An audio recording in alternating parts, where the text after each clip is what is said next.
For God so loved the world, that he gave his only begotten Son, that whosoever believeth in him should not perish, but have everlasting life. For God sent not his Son into the world to condemn the world, but that the world through him might be saved. He that believeth on him is not condemned. But he that believeth not, is condemned already, because he hath not believed in the name of the only begotten Son of God. John chapter 3 verse 16 through 18. Oke, kita akan mulai kita punya pelajaran. Ini adalah bagian keempat.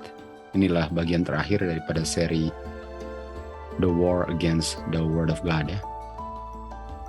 Setan sedang memerangi firman Tuhan dan selalu memerangi firman Tuhan sejak dia berada di surga sampai detik terakhir daripada keberadaannya di bumi ini. Dia akan tetap memerangi sampai dia menjadi debu. Oke, kita mulai di Roma 1 ayat 17 dikatakan orang yang benar hidupnya berdasarkan iman.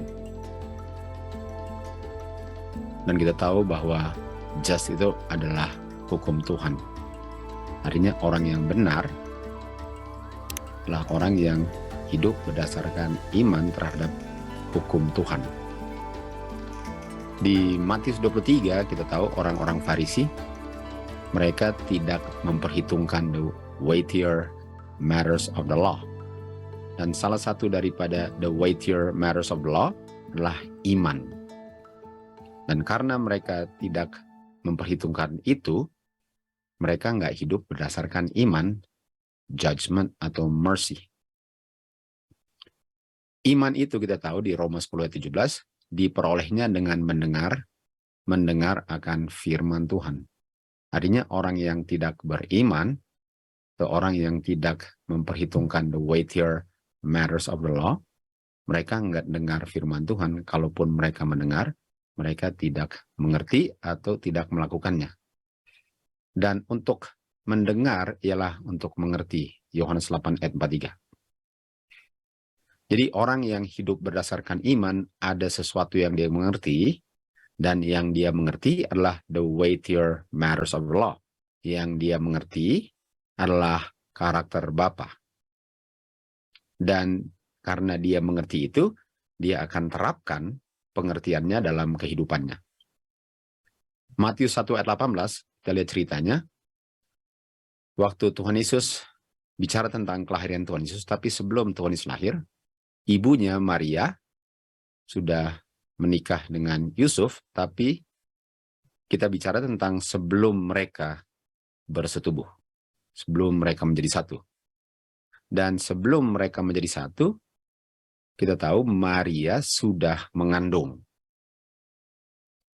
Dan karena Maria sudah mengandung sebelum mereka menjadi satu, itu bisa saja dia sudah mengadakan hubungan di luar pernikahan sebelum menikah dengan siapapun lah pokoknya ya. Tapi kuncinya dia sudah mengandung sebelum mereka menjadi satu. Dan sesuai dengan kutipan Ulangan 22 ayat 20, buku Musa kan, dikatakan, saya lihat ya, dikatakan bahwa seseorang wanita yang sudah tidak perawan lagi sebelum dia menikah perlu dibawa, diseret ke tengah jalan oleh orang-orang kota itu dan dilempari dengan batu sampai mati. Artinya perlu di-punish atau perlu menerima judgment, hasil pelanggaran hukum. Karena dia sudah kehilangan perawannya sebelum dia menikah.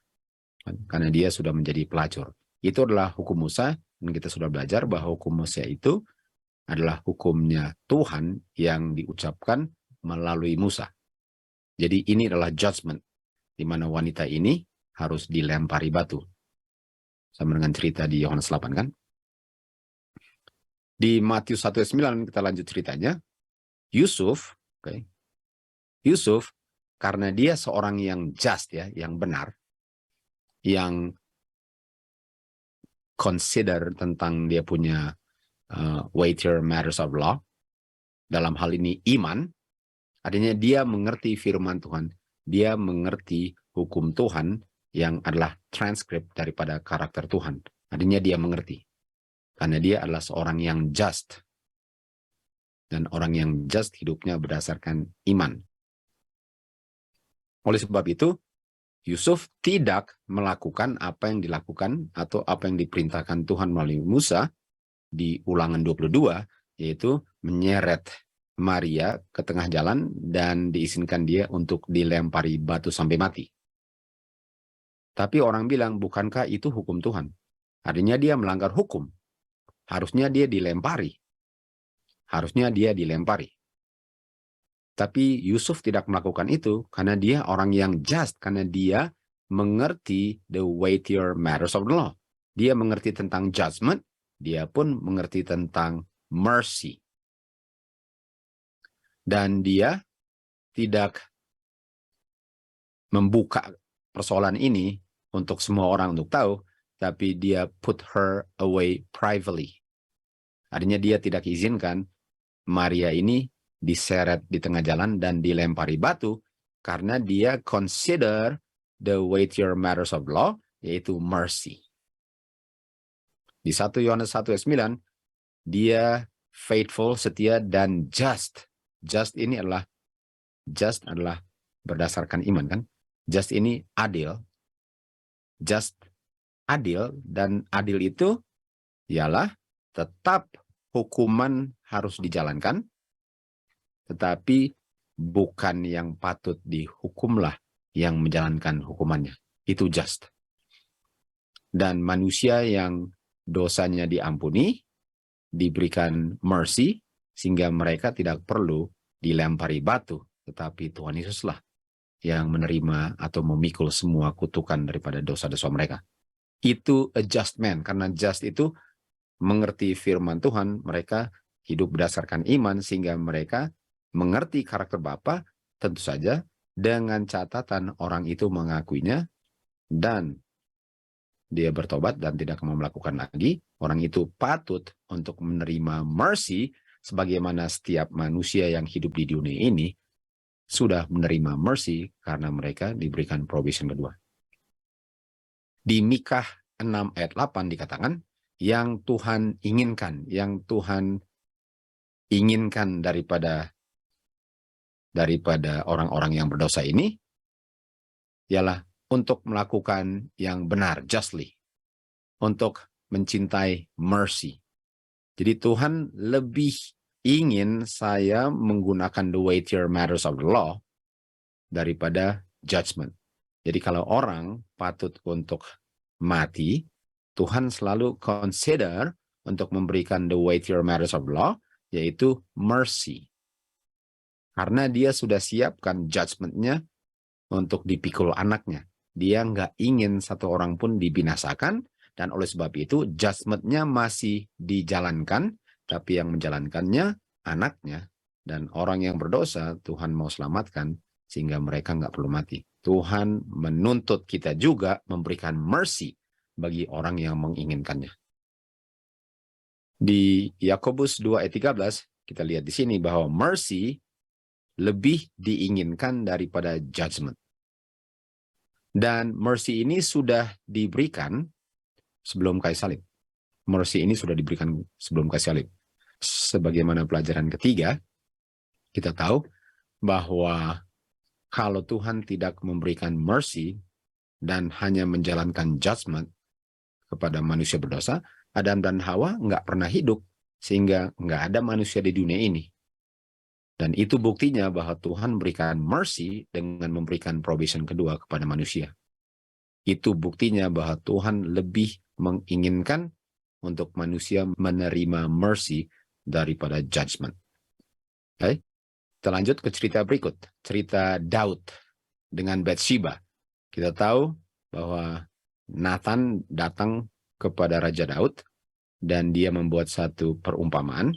Dan perumpamaan ini tentang Raja Daud yang waktu dia dengar dia belum mengerti. Dia bilang ada seorang datang dan orang yang menerima dia, bukannya membunuh dombanya untuk melayani tamunya, di mana dia punya domba, tapi dia ambil orang miskin punya domba, satu-satunya domba, dan dia membunuh domba orang miskin ini. Lalu Daud punya marah, naik pitam. Dia marah sekali. Dia bilang apa? Tentu saja orang yang melakukan ini harus mati. Dan waktu dia bilang orang yang melakukan ini harus mati, yang Daud bilang adalah judgment. Artinya Daud tidak consider the weightier matters of the law. Dia langsung bilang dia harus mati. Sama dengan orang-orang Farisi di Yohanes 8 bilang wanita ini yang kedapatan berzina harus mati. Mereka tidak consider the weightier matters of the law, yaitu mercy, judgment, dengan faith. Mereka enggak consider itu. Seperti Daud juga. Daud bilang orang ini harus mati. Dan di saat dia bilang orang ini harus mati, Nathan bilang kepada dia, cerita ini bicara tentang kamu. Kamulah orangnya yang kamu bilang harus mati. Jadi Daud cepat sekali dia menghakimi orang lain, dan bagaimana kamu memperlakukan orang lain, seperti itulah kamu akan diperlakukan. Artinya Daud bilang, saya patut mati. Tapi jangan lupa, Tuhan menginginkan kita untuk terima mercy, karena dia sudah siapkan anaknya. Dan di perjanjian lama dalam bentuk simbol domba. Kan? Jadi Tuhan nggak mau seorang pun dibinasakan. Walaupun orang itu menginginkan judgment, tapi apakah setelah dia dibuat sadar, apakah dia akan bertobat? Kita tahu Daud bertobat. Daud sadar bahwa sebagaimana dia mau memperlakukan orang lain, itulah standar ukurnya di mana dia akan diperlakukan oleh Bapa. Dan di Mazmur 51 dia bilang, have mercy upon me.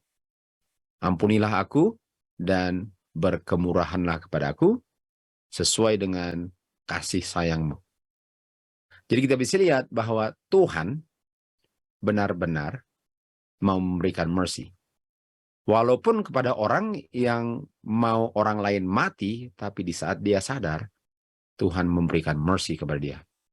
Karena memang benar-benar kita lihat Tuhan nggak mau satu orang pun mati. Kecuali dia pilih untuk mati dengan menolak mercy. Jadi mercy diberikan kepada Daud yang seharusnya menerima judgment, dan ini terjadinya sebelum kayu salib.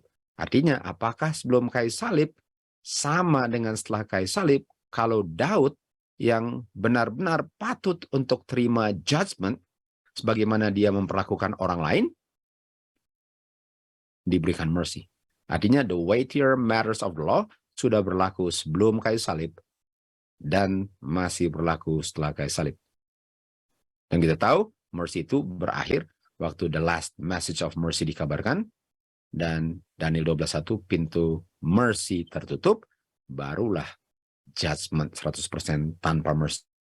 Sebelum Daniel 12:1, semua judgment Tuhan di bumi ini masih dicampur aduk dengan mercy. Tetapi nanti 12:1, semua judgment Tuhan tanpa mercy. Di Matius 12 ayat 7, Tuhan Yesus bilang begini, kalau kamu mengerti apa artinya ini, kalau kamu mengerti, saya akan memberikan mercy dan bukan korban. Dan kamu nggak akan menuduh orang yang tidak bersalah. Apa maksudnya ini? Nah, pekerjaan ini kalau kita lihat, murid-murid sedang memetik gandum di ladang untuk makan pada hari Sabat, kan? Dan berdasarkan inilah, Tuhan Yesus bilang, kalau kamu mengerti ini, saya akan berikan mercy, bukan korban.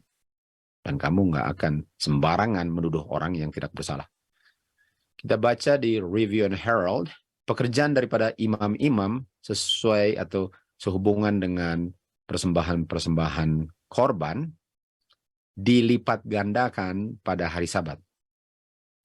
Namun, inilah pekerjaan yang perlu dilakukan dalam service of God. Dan sementara mereka punya pekerjaan bertambah pada hari Sabat, pekerjaan mereka tidak melanggar 10 hukum.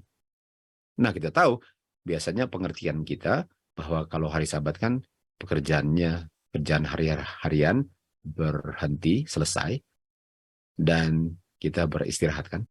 Kalau imam-imam mereka punya pekerjaan malahan lebih banyak pekerjaannya pada hari Sabat. Dan itu tidak melanggar 10 hukum. Lalu, pekerjaan seperti apa yang dilakukan pada hari Sabat yang tidak melanggar 10 hukum? Pekerjaan mercy. Jadi imam-imam itu bekerja dan kita tahu imam itu melambangkan Kristus. Artinya Kristus pada hari Sabat menolong orang untuk tidak berdosa. Kristus pada hari Sabat menyembuhkan mata orang buta, itu mercy semua. Semua pekerjaan Kristus berdasarkan mercy. Jadi kalau pekerjaan pada hari Sabat itu dilakukan berdasarkan pekerjaan keselamatan untuk menolong orang untuk diselamatkan, yaitu mercy, itu pekerjaan tidak melanggar 10 hukum. Dan ini murid-murid di ladang gandum ini, mereka mau cari makan kan? Mereka lapar dan mereka mau makan pada hari Sabat. Nah, apakah salah untuk memetik gandum pada hari Sabat? Tergantung kamu sedang melakukan pekerjaan apa. Kalau pekerjaan kamu yang kamu lakukan itu sesuai dengan pekerjaan mercy atau menolong orang untuk diselamatkan, untuk menginjil, benar-benar untuk memberikan kabar keselamatan, lapar itu hasil daripada pekerjaan mercy sehingga kamu patut untuk makan karena kamu sedang melakukan pekerjaan keselamatan. Kecuali pekerjaan kamu itu bukan pekerjaan mercy, itu dianggap kerja dan melanggar 10 hukum. Jadi apakah murid-murid bisa dituduh pelanggar hukum kalau mereka dengan Tuhan Yesus sedang bekerja untuk menolong orang-orang yang berdosa di dunia ini? Dan Tuhan Yesus bilang, kalau kamu mengerti ini, saya akan memberikan mercy dan bukan korban. Kalau kamu mengerti ini, kamu tidak akan menuduh orang yang tidak melanggar 10 hukum. Sebagaimana pekerjaan Tuhan Yesus di Yohanes 9 untuk bekerja mercy untuk menyembuhkan buta daripada mata orang buta. Jadi kita bisa lihat bahwa pekerjaan mercy itu adalah pekerjaan yang nggak pernah berakhir hari apapun. Dan Yusuf mengerti firman Tuhan berdasarkan iman. Karena iman diperoleh dengan mendengar, dan dia bukan cuma mendengar, dia mengerti firman hukum dan hukum Tuhan, termasuk the weightier matters of the law, yaitu faith, mercy, dengan judgment. Sementara orang-orang Farisi, mereka hanya bisa lihat hukum itu sebagai penuduh dan orang itu harus mati. Nggak ada mercy. Tetapi karakter Bapa mereka nggak mengerti. Mereka nggak mengerti karakter Bapa. Oke, kita lanjut. Yusuf adalah orang yang just, yang benar. Dia mengerti judgment yang diberikan oleh Tuhan. Dia juga mengerti the weightier matters of the law, yaitu mercy. Dan kalau seseorang minta mercy, dia akan berikan mercy. Tetapi kalau seseorang menolak mercy, orang itu minta judgment. Jadi kalau Tuhan menghakimi, mengunjungi orang itu dengan judgment, itu karena orang itu paksa Tuhan untuk memberikan judgment. Karena Tuhan tidak mau memberikan judgment, karena Tuhan sudah tuangkan semua judgment-nya kepada anaknya. Sehingga Tuhan mau, dia require kita juga memberikan mercy bagi yang memohonnya. Tetapi kalau Tuhan membinasakan, itu karena orang itu yang paksa Tuhan untuk kirim judgment, bukan karena Tuhan yang ingin untuk dia menerima judgment. Di Matius 9 ayat 9, kan, waktu Tuhan Yesus melewati tempat itu, dia melihat seorang yang namanya Matius. Dia duduk di tempat pemungutan cukainya. Dan dia bilang apa? Ikutlah aku. Dan dia bangkit dan mengikuti Tuhan Yesus. Dan tibalah waktunya waktu Tuhan Yesus duduk bersama-sama di rumah untuk makan, banyak orang-orang pemungut cukai dan orang-orang berdosa bersama-sama dengan murid-muridnya duduk bersama-sama dengan Tuhan Yesus. Jadi sekarang Tuhan Yesus duduk dengan orang-orang yang dikenal sebagai orang-orang berdosa. Oleh orang-orang Farisi yang bilang ini semua orang-orang kotor semua. Ayat 11. Dan waktu orang-orang Farisi melihat hal ini, mereka bilang kepada murid-muridnya, "Kenapa guru kamu duduk dengan pemungut cukai dengan orang-orang berdosa?" Nah, kita tahu Tuhan Yesus datang ke dunia ini di Yohanes 3 ayat 17 bukan untuk menghakimi, karena orang-orang di dunia ini sudah dihakimi. Tuhan Yesus datang untuk memberikan mercy kepada orang-orang yang sudah dihakimi. Tuhan Yesus datang untuk memikul judgment, bukan untuk menuangkan judgment. Dan yang dia cari adalah orang-orang yang patut untuk terima judgment, dia memberikan mercy. Dan orang-orang Farisi bilang, "Kenapa kamu duduk sama orang-orang yang patut mati?" Seakan-akan mereka nggak pernah berdosa. Tapi waktu Tuhan Yesus mendengar itu, dia bilang kepada mereka, orang yang tidak sakit tidak perlu dikunjungi.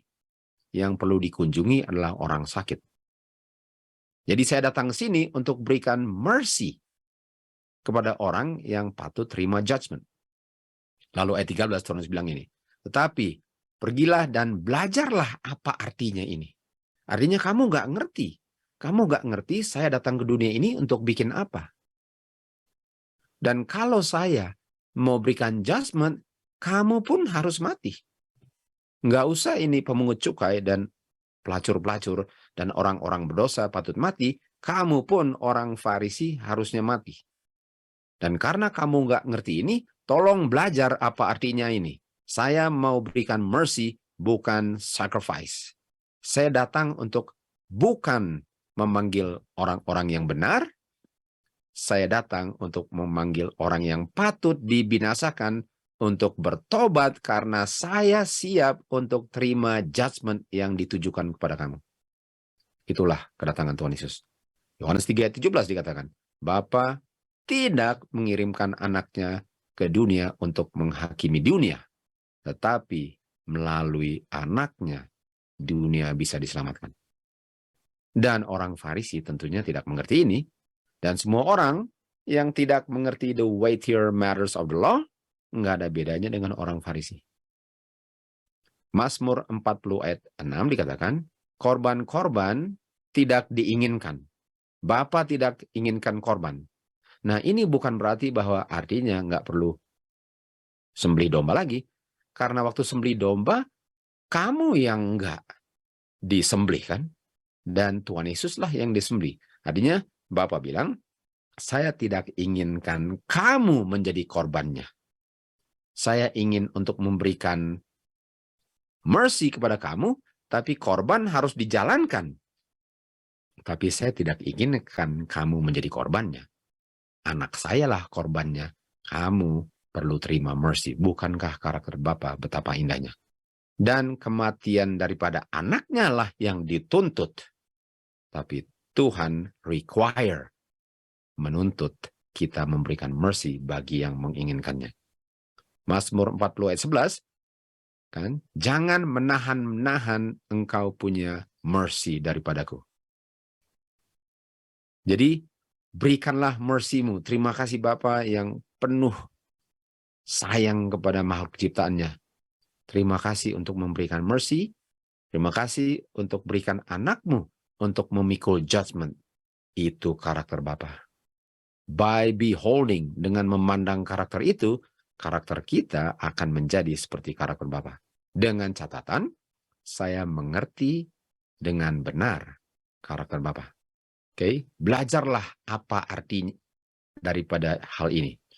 Matius 12 ayat 7, kalau kamu mengetahui apa arti daripada hal ini, saya akan berikan mercy dan bukan sacrifice.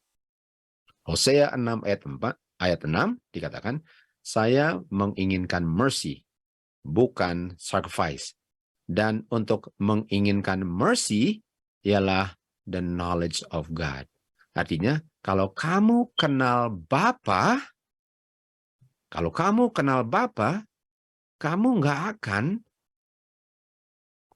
akan menuntut orang itu dilempari batu.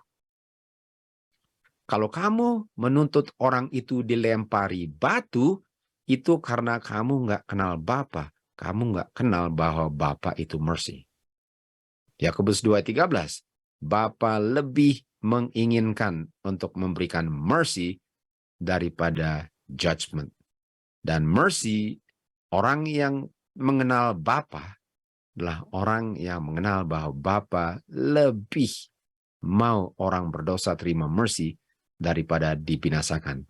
Nggak pernah Bapa ingin untuk manusia yang dia ciptakan, fearfully and wonderfully created, untuk dibinasakan. Bapa menciptakan manusia bukan untuk dibinasakan. Walaupun anaknya dia siap untuk menerima upahnya. Bayangkan betapa besar kasih Bapa kepada makhluk yang dia ciptakan. Yohanes 3:16. Oleh sebab begitu besar the love of God. Ini the knowledge of God. Jadi kalau saya kenal God, dia berikan anaknya untuk terima judgment manusia, dan untuk memberikan anaknya ialah untuk anaknya menerima judgment, dan barang siapa percaya apa?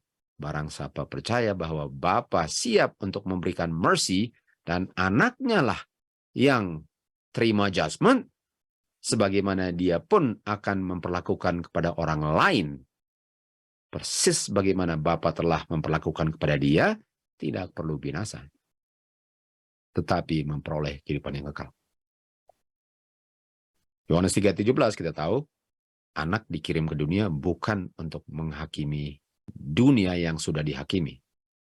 Karena orang-orang yang di dunia yang tidak percaya, mereka sudah dihakimi. Yang mau dikejar ialah pertobatan, bukan penghakiman. Karena kalau penghakiman, nggak ada yang perlu datang. Tapi yang dikejar ialah yang belum mereka terima, yaitu mercy. Anak diberikan karena mercy. Karena mercy lah anak selama-lamanya jadi manusia. Jadi kita bisa lihat karakter Bapa yang tidak pernah berubah, akan kita bisa lihat dengan Tuhan Yesus selalu mempertahankan kemanusiaannya. Dan kemanusiaannya Tuhan Yesus yang akan berlangsung untuk selama-lamanya adalah bukti hidup bahwa mercy-nya God lah kenapa kita hidup selama-lamanya. Mazmur 103 dikatakan, Jehovah itu merciful dan gracious, slow to anger, limpah dalam mercy. Dia nggak akan simpan-simpan marahnya selama-lamanya. Bayangkan itu. Dan kalau bilang marah bukan seperti orang marah ya. Dia nggak pernah akan simpan-simpan. Dia punya ingatan manusia berdosanya. Dan he hath not dealt with us after our sins. Dia nggak memperlakukan saya sebagai orang berdosa. Kalau dia perlakukan saya sebagai orang berdosa, artinya saya patut mati. Dan saya sudah lama mati. Dan karena dia tidak memperlakukan saya seperti orang berdosa, itu sebabnya saya hidup. Karena orang yang hidup itu adalah orang yang tidak melanggar hukum Tuhan. Padahal saya melanggar hukum Tuhan. Dia tidak memperlakukan saya seperti orang berdosa. Dia memperlakukan anaknya seakan-akan dia berdosa, tapi tidak kan? Bapa sangat menyayangi anak-anaknya yang dia ciptakan ini. As a father pitieth his children. Pitieth itu rasa kasihan sama anak-anak kecil. Kayak bayi kecil digendong dan nggak bisa bikin apa-apa. Bapa memperlakukan manusia itu seperti itu. Yang tidak berdaya. Dia ingat kita ini dibentuk dari debu. Dia ingat kita ini lemah. Bukan berarti kita harus tetap lemah, tapi dia ingat kita ini, waktu dia bentuk, dia ingat kita debu dulu. Kita ini bukan makhluk ilahi yang dahsyat, kita ini dari debu. Dia mengerti bahwa kita ini harus dihembuskan nafas baru menjadi manusia. Dia ingat, bayangkan Bapa yang penuh kasih ini, kasih kemurahan Bapa kekal sampai kekekalan bagi mereka yang takut akan Dia. Tuhan ini tidak menginginkan ribuan-ribuan korban. Dia hanya inginkan satu korban saja dari anaknya. Tapi dia nggak ingin korban. Nah, korban itu artinya dia nggak inginkan yang Raja Saul nggak mau bunuh kan. Oh, saya nggak bunuh karena saya mau mempersembahkan domba-domba dan lembu-lembu yang sempurna. Bapak bilang apa? Saya nggak butuhkan itu. Saya butuhkan kamu menurut. Dan kalau kamu menurut, nggak ada domba yang harus dibunuh. Mikha 6 ayat 8. Dia menunjukkan kepada manusia apa yang manusia patut lakukan. Yang manusia patut lakukan adalah do justly, lakukan hal yang adil. Dan dalam keadilan itu, make sure hukumannya tetap dijalankan. Dan kalau hukumnya dijalankan oleh anaknya kan. Dan cintailah mercy. Karena Tuhan Yesus sudah mati untuk semua orang berdosa, semua orang patut menerima mercy. Nggak ada orang yang tidak patut menerima mercy, karena kematian Tuhan Yesus itu mencakup semua orang di dunia ini. Kecuali dia tolak mercy, dia paksa Bapa untuk menghakimi dia. Jadi hukum itu menuntut kita memberikan mercy kepada semua yang memohon mercy. Nah, the weightier matters of the law yang dituntut adalah apa? Judgment, mercy, dengan faith.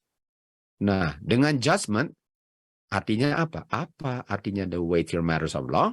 Sesuai dengan judgment. Yang dituntut, ini dituntut. Yang dituntut daripada judgment ialah, jangan lupa, waktu kamu mau menghakimi orang lain, seperti itulah kamu harap dihakimi Bapa. Itu judgment. Jadi judgment artinya bagian daripada the weightier matters of the law. Judgment adalah sebagaimana Bapa telah memperlakukan kamu, jangan lupa begitulah kamu memperlakukan orang lain. Judgment. Sekarang mercy. Diberkatilah yang menerima mercy, karena dia akan menerima mercy. Jadi kalau kita bicara mercy, bagaimana saya memperlakukan orang lain? Seperti Bapa telah berikan mercy kepada saya lah, patokan saya perlakukan orang lain. The weightier matters of law. Faith. Iman. Iman, orang yang just hidup berdasarkan faith. Hosea 6 ayat 6. Aku menginginkan mercy, bukan sacrifice. Aku menginginkan dia untuk bertobat, enggak dia dibinasakan.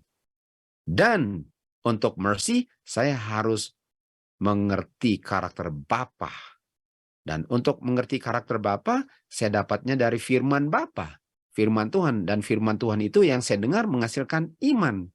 Artinya, orang yang belajar, dia akan consider, dia punya weightier matters of law. Dan dia akan memperlakukan orang lain persis sebagaimana Bapa memperlakukan dia. Dan bagaimana dia pikir tentang orang yang berdosa perlu dihakimi, pikiran dia disesuaikan dengan bagaimana dia diperlakukan Bapa, di mana seharusnya dia dihakimi. The weightier matters of law, the character of God. Kita lihat the non-weightier matters of law, lawannya. Kita lihat di Keluaran 32, Musa bilang kepada orang-orang Israel, ini terjadinya setelah mereka punya golden calf apostasy. Dan Musa bilang, siapa yang mau berdiri di pihak Tuhan, datanglah kepada saya. Artinya orang-orang yang setelah mereka sembah patung emas di Sinai, sekarang dikasih pilihan. Dan untuk dikasih pilihan, ialah untuk dikasih mercy. Nggak langsung dibinasakan. Dibilang gini, Kalau kamu mau berpihak di bagian Tuhan, mau bertobat, berdiri di sini. Kalau kamu nggak mau bertobat, kamu berdiri di sana. Artinya mereka yang harusnya terima judgment karena sudah melanggar covenant, melanggar 10 hukum, dan sudah sembah lembu emas, mereka diberikan mercy. Kalau kamu mau terima mercy, berdiri di sini. Lalu perintahnya diberikan kepada orang-orang Lewi karena hanya orang suku Lewi lah yang berdiri di situ karena mereka tidak terlibat dalam penyembahan patung emas itu kan, lembu emas. Dan Musa bilang kepada mereka, gunakan pedang dan binasakan semua saudara-saudaramu, teman-temanmu, kamu punya tetangga, semua yang tidak di pihak sini, karena mereka tolak mercy, binasakan semuanya. Jangan satu pun diizinkan hidup. Coba lihat ya.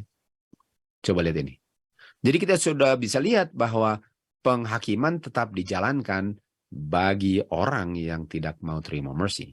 Ayat 28, dan suku Lewi, orang-orang Lewi, melakukan sesuai dengan firman Musa yang dia terima dari Tuhan.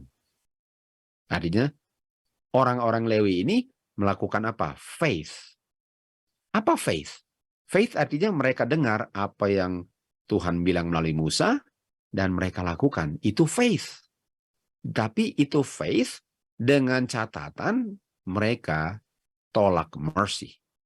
Jadi kalau mereka ini terima mercy dan berpihak ke bagian Musa, tentu saja mereka nggak dibinasakan.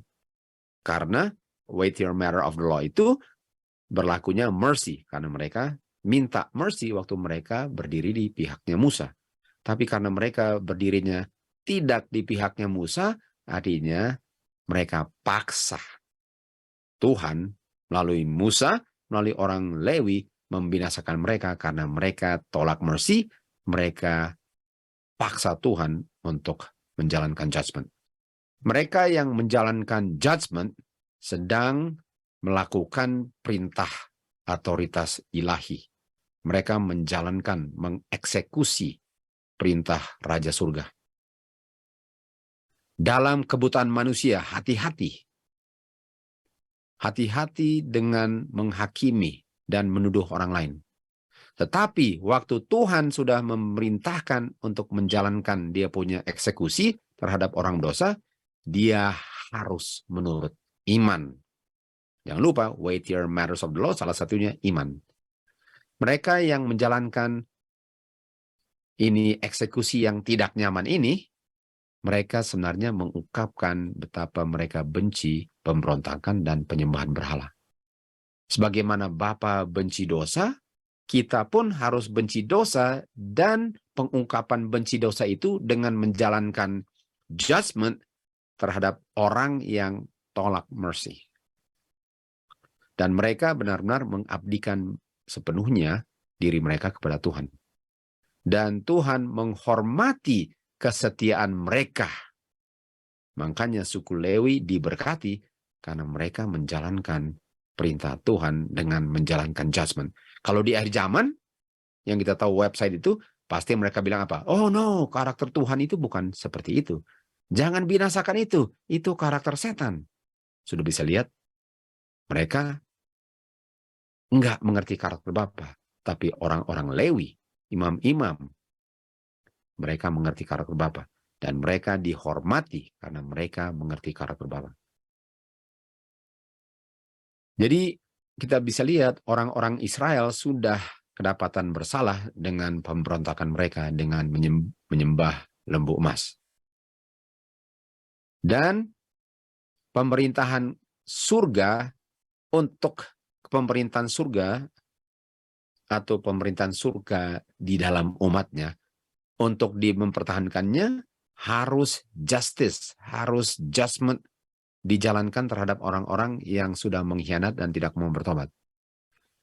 Namun sementara Tuhan sedang menjalankan judgment, pada waktu yang bersamaan dia sedang mengungkapkan mercy. Sementara dia mempertahankan hukumnya, dia berikan kebebasan mereka untuk pilih apakah mereka semua mau bertobat. Dan hanya yang tetap tetap mengeraskan hati dalam pemberontakanlah yang dibinasakan sesuai dengan permintaan mereka, bukan karena itu keinginan Tuhan. Matius 18 ayat 35. Demikian juga Bapakku di surga akan melakukan kepada kamu kalau kamu tidak mengampuni orang lain terhadap kesalahan mereka. Itulah titik mistar ukur Bapa untuk memperlakukan kamu. Kepada Bapa yang sangat penuh dengan kemurahan, untuk menghakimi adalah satu tindakan yang aneh bagi dia. Aneh. Bapa tidak pernah ingin untuk orang berdosa dibinasakan. Dia tidak pernah ingin untuk membalas mereka mata ganti mata. Dia sama sekali tidak ingin untuk melakukan itu. Tetapi Bapa dipaksa oleh orang berdosa untuk melakukan ini. Jadi bukan Bapa yang memaksakan dirinya, dia dipaksa untuk menjalankan judgment yang dia tidak inginkan. Dan judgment tetap harus dijalankan. Tetapi waktu dia jalankannya terhadap orang berdosa, karena dia dipaksa untuk melakukannya. Dan untuk melakukannya ialah untuk menjaga kelestarian kedamaian umat Tuhan di dunia ini untuk hidup tanpa orang-orang berdosa. Jadi mercy-nya ialah diberikan kepada orang-orang berdosa untuk bertobat, dan mercy-nya juga diberikan kepada orang-orang yang bertobat agar mereka nggak perlu untuk selama-lamanya hidup dengan orang yang berdosa, yang selalu mau membinasakan umat Tuhan. Kita bisa lihat di Mikha 7 ayat 18, dikatakan di sini, Tuhan yang dia inginkan adalah untuk memberikan mercy. Dia sangat menginginkan dan mengasihi manusia yang diciptakan. Dia akan buang semua dosa-dosa kita ke kedalaman laut.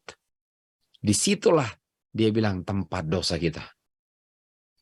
Dia nggak inginkan satu manusia pun dibinasakan. Itu sebabnya dia berikan anaknya. Dan anaknya itulah yang memikul semua upah dosa manusia. Di manuskrip release 10 dikatakan, siapa yang mau bilang bahwa Tuhan tidak akan lakukan apa yang dia bilang dia melakukan. Jadi ada orang bilang, oh memang Tuhan bilang itu, tapi enggak, dia enggak bikin itu. Dia terlalu baik untuk bikin itu. Lalu di sini dikatakan, siapa yang bilang bahwa Tuhan enggak akan bikin apa yang dia bilang dia mau bikin. Tuhan itu selalu benar. Orang yang tukang bohong. Tuhan akan datang di tengah api untuk mengunjungi orang-orang berdosa yang tidak mau mengenal dia dan tidak mau menurut hukum dia. Mereka semua akan dikunjungi. Dan di dalam dia punya mercy yang tidak terbatas, itu sebabnya dia menunda kedatangannya agar dunia ini bisa diberikan kesempatan untuk bertobat. Jadi kenapa Tuhan belum datang-datang? Tuhan belum datang karena Tuhan punya mercy. Because of mercy. Itu sebabnya kenapa Tuhan belum datang. Artinya di saat orang di dunia ini tambah lama tambah jahat, tambah menolak mercy Tuhan, tambah dekatlah kedatangan Tuhan Yesus. Dan karena Tuhan belum datang, karena memberikan kesempatan bagi orang berdosa untuk bertobat, orang berdosa yang nggak mau bertobat, menunjuk itu sebagai bukti bahwa Tuhan Yesus nggak pernah akan datang. Di dalam kemurahannya kepada orang-orang di dunia, Tuhan menyingkirkan penduduk bumi yang jahat di zaman Nuh. Di dalam mercy-nya, dia binasakan orang-orang jahat di Sodom. Melalui pekerjaan tipuan setan, pekerjaan-pekerjaan kejahatan ini menerima simpati dan penghormatan. Jadi banyak orang dengan kebaikan Tuhan, malahan mereka tuduh Tuhan nggak pernah benar. Mana katanya mau dibinasakan? Kok nggak dibinasakan? Nggak dibinasakan itu karena Tuhan punya mercy. Orang yang tidak mercy akan bilang apa? My Lord delayeth his coming. Mereka tidak memiliki the weightier matters of law. Dan setan menipu orang-orang ini, sehingga setan menerima simpati dan admiration tanpa mereka sadar, dengan mengolok-olok karakter Tuhan. Dan mereka akan mempengaruhi orang lain untuk berontak terhadap Tuhan, karena mereka bilang, mana katanya dari dulu Tuhan mau datang. Buktinya dari dulu bilang mau datang, belum mau datang. Katanya sudah ada tandanya. Setelah lihat tandanya masih aja belum datang. Itu karena Tuhan tunggu kamu bertobat, bukan karena Tuhan nggak mau datang. Demikian juga di zamannya Kain dan zaman Noh, di zaman Abraham dan zaman Lot, demikian juga di zaman kita di akhir zaman. Di dalam mercy-nya Tuhan, seluruh semesta alam akhirnya akan melihat semua orang yang menolak mercy-nya Tuhan dibinasakan. Oleh sebab begitu besar kasih Bapa, judgment diberikan kepada anaknya yang dikirim ke dunia ini untuk bilang, My Father loves you. My Father mau memberikan mercy kepadamu. Akulah yang menerima judgment-mu. Barang siapa yang percaya dan menerima mercy-nya Bapa dan menerima juga bahwa anaknya lah yang menerima judgment, tidak akan binasa, tetapi memperoleh kehidupan yang kekal. Semoga kita renungkan terus kebaikan Bapa, karena karakter Bapa itulah yang kalau kita mengerti dan kita pandang dan kita praktekkan dalam kehidupan kita, yang akan membuat kita semua diselamatkan karena mercy-nya Bapa dan judgment-nya manusia yang dipikul anaknya. To God be the glory.